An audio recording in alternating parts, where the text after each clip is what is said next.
Baal-Hadad's thunderous storm god attributes. Because when we see him in this mountainous region of Canaan, which is eventually going to be known as Bethel in that area, we see that he is doing feats that Baal-Hadad would do, such as raining down hail or lightning, or even doing any type of attacks from the skies when he does these attacks on Sodom and Gomorrah. But even that story is an example of him working with two other deities, because these two other deities, because Adonai is plural, and we see that Abraham acknowledges three deities in that moment. We know that these two other deities are sent to Sodom and Gomorrah to judge it, to tell Yahweh if this place should be destroyed. So that means they have the authority to judge and condemn, just as Yahweh does, because these deities may be Baal-Hadad and Quosh.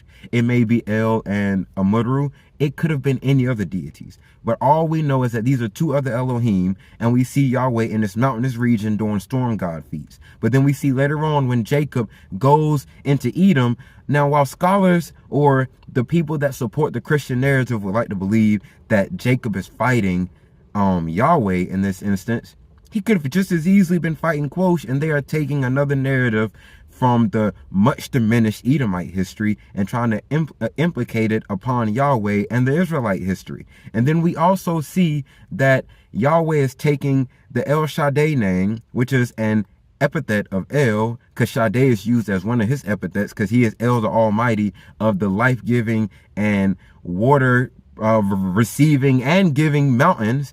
And we see that he is trying to take that attribute even all the way back in Genesis 2, where he is trying to say that he is in the garden while also being in the garden with other Elohim. But they are mentioning these rivers that give life to the people around him, that give agriculture to the people around him, because they are giving Yahweh the traits of El.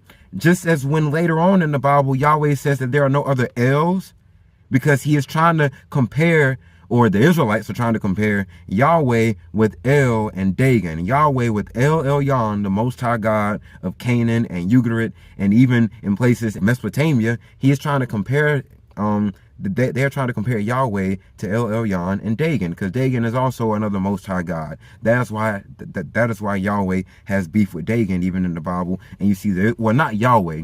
Yahweh may not have beef with any of these gods. It is really the Israelites. They have the beef. They are trying to differentiate Yahweh from the rest of the Elohim and make Yahweh significant and stand out. But Yahweh is another Elohim. He is one of them, and he is just taking attributes from them. But we'll talk about this in further detail.